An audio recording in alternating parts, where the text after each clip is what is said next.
What's up guys, today is the day. Let's check out the all-new 2018 Honda Civic Type R.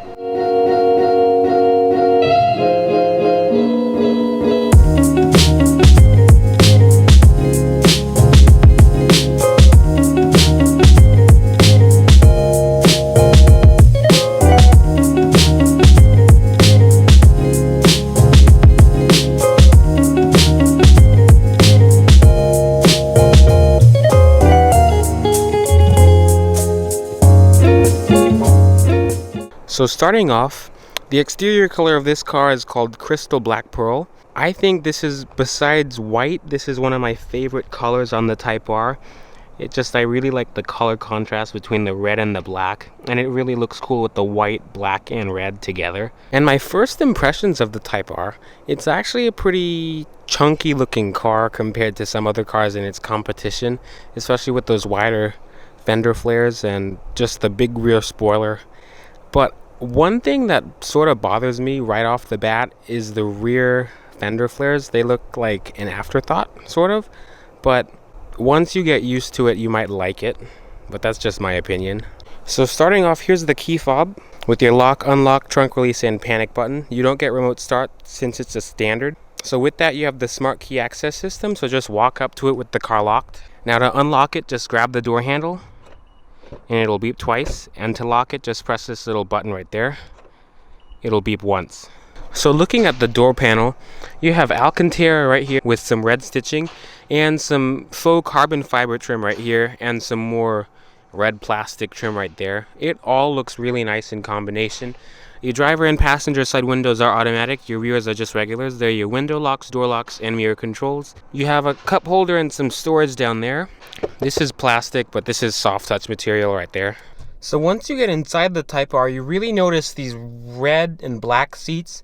They really hold you so tight, and it's just like a really cool feeling just sitting in these seats. I haven't been in seats so supportive in my life yet, but you're not gonna be moving around at all. And I'm more on the larger side of people, so it's really holding me in tight, like on my sides and especially on my thighs. Like, wow, I haven't experienced seats this comfortable before. One cool thing that you will notice, at least on this particular Type R, is that this one is number 92.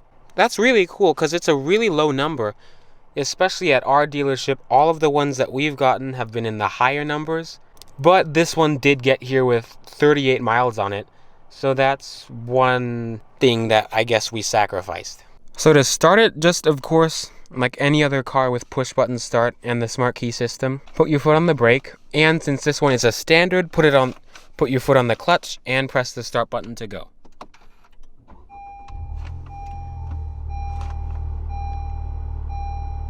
The Type R has its own special gauges. It has a red color to it. So this is just your regular fuel economy trip computer stuff. And then there's the compass, maintenance minder, audio, Bluetooth phone, unit conversion, general information. There's your brake force and throttle force, boost gauge, your shift light, G-force, timer, and back to the trip computer. Also on the Type R, you have this beautiful black and red steering wheel. It's leather wrapped, of course. The grips on it are just great. Like, you have a great 9-3 grip and a great 10-2 grip, and these wonderful notches on the sides, and I really like the red accenting and the red stitching on it too. On the steering wheel, on the left you have your audio and Bluetooth controls, and on the right you have your cruise controls. And then on the back of the steering wheel, you have your headlight controls, and then on the right, you have your wiper controls. Now looking at the dash, you have only your traction control off button, everything else is blank. You have more of that faux carbon fiber all throughout the dash, and more of that red trim since this is a Type R. It looks pretty nice. They didn't overdo it. I think they did it nice and well to not look like a crazy amount of it. Just like the regular Civic, this part of the dash is a soft touch material. This is as well, with faux stitching right there. Anyways, of course, since this is a Type R, you don't have a sunroof, so there's just nothing right there. You don't have HomeLink or sunroof controls. And your lights, you just press for whichever one you want. Looking at the center display, just like the Civic Touring, you have a 7-inch touchscreen display. So this is the home screen right there. If you hit navigation, you have a Garmin-based unit. It's really simple to use. If you want to set a destination, you hit the magnifying glass and then type it in, or you could speak it. In the audio system, you have a bunch of different kinds of sources like FM, AM, Sirius XM, USB, and iPod integration. You also have Bluetooth, Pandora, and Apple Carplay.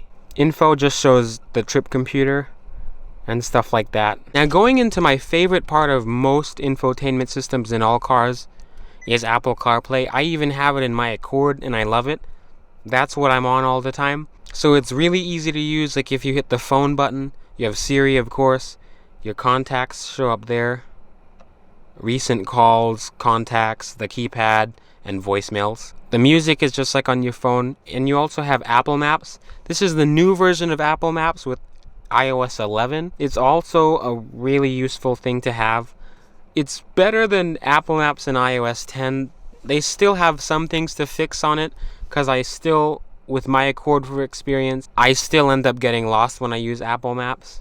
But it's okay overall, and it's a nice thing to have if you don't have the factory navigation. Honda just takes you back to the regular Honda infotainment screen, and if you have any other audio apps like iHeartRadio, Pandora, and stuff like that, they'd show up there. Just like how I said about the other Civics that I've done, I really like what Honda did to the interior for the new redesign of the Civic. It's a lot cleaner. They eliminated unnecessary buttons, but they did get rid of the volume knob, and they just gave it the slider. Probably in the next mid-cycle refresh, we should definitely see the volume knob to come back, as it did on the Fit and other Hondas. So that should be a good thing. Anyways, looking at the climate controls, if you hit climate, that shows the fan speed and all that information, like the different modes, fan speed, and the AC on and off button. It's dual zone, of course. The temperature shows up on the screen right there, and you just turn these knobs to control it. There's the on-off button, recirculation, front and rear defrost. You don't have heated mirrors though. Down here is just a little cubby to put your phone or something. Well, that's where I put my phone. You have a little place to route the wire from underneath. That's a really nice thing to have. I didn't do that right now, but that's just there. Also down here, this is where you have your USB port and a power outlet and some storage down there. Now behind that, you got a very nice 6-speed manual transmission. I really love the shift knob for it. It's just, the only complaint that I have is that if it's sitting directly in the sun, it'll get pretty damn hot. But the throws are really nice and short, and it feels very precise. And then when you put the car into reverse, you have a backup camera with a wide view, normal view, and top-down view. Now behind that, you have your brake hold button, your electronic parking brake, your signature Type R badge and model number, and right here, also special on the Type R, is your drive mode select. So if you click it down all the way, you'll go to comfort mode. It also changes how the gauges look. If you click it up once, it'll go to sport mode, and then up again is R mode. So that's the really hardcore Type R mode, and it all changes how the steering is and how the suspension works. Now behind all of that, you have 2 cup holders. This thing is removable too, and you can slide it back, which reveals a 1 amp USB port, a large cup holder so you could put something like a big gulp or something. You could slide that forward, and then you have a soft touch. Well, it's on the hard side, but it's a soft material, more Alcantara with red stitching. I like it. You flip this up, and that reveals a place to put your keys or something, or your wallet, and more storage behind that. So in the back of the Type R, it's a 4-seater, so you don't have a middle seat. I'm just guessing that's probably because it's a more sport-oriented car. But anyways, you get 2 cup holders and a little storage tray to put your phone or something. And the rear seats are actually pretty comfortable. You know, obviously they're not like the front seats, so you should be rolling around a little bit. But they're pretty soft. The seat cushion's pretty soft, and the seat back's pretty soft too. The rear headrests are just in a fixed position, so you can't move them. But you have good headroom as well. But it's a nice place to be. It's not cramped at all. I can fit my feet under the seat, and I have maybe an inch or 2 of legroom. And the center hump isn't too intrusive, but it also is at the same time. Anyways, you also don't get a folding center armrest because there's no middle seat there. I don't know why they did that, but anyways, let's check out the trunk. Anyways, so behind the rear seats, you get 26 cubic feet of volume, and you can also fold the seats down with those little handles on top of the seat. It's a 60-40 split, so that allows you to get a lot more space out of the car. And especially since it's a hatchback, you can get a lot more room. You also have a tonneau cover that covers the rear window, or it extends over it, so you can pull it out and it's retractable, and you can also move it on either side, whichever you want it to. Now also underneath, you don't get a spare tire, you just get a can of Fix-It Flat and a pump. You got that weight reduction, I guess, bro. But since this is the Touring, you still get that rear subwoofer in the back too. Under the hood of the Type R, you get a 2-liter turbocharged and direct injected 4-cylinder that is also intercooled, and that makes about 306 horsepower and 295 pound-feet of torque to the front wheels, and a 6-speed manual transmission. I sort of wish that it was all-wheel drive. Honda is talking about doing an all-wheel drive version of the Type R in the future, but there is no torque steer at all, and yes, you feel that it's front-wheel drive, but you don't feel like, oh, it's a front-wheel drive. I don't know if that makes any sense at all. Anyways, fuel economy, you should be expecting 22 in the city, 28 on the highway, and the combined rating of 25. I think that's pretty good for what this car is. And just like its competition, it's around that same number. Anyways, let's hear how the Type R sounds.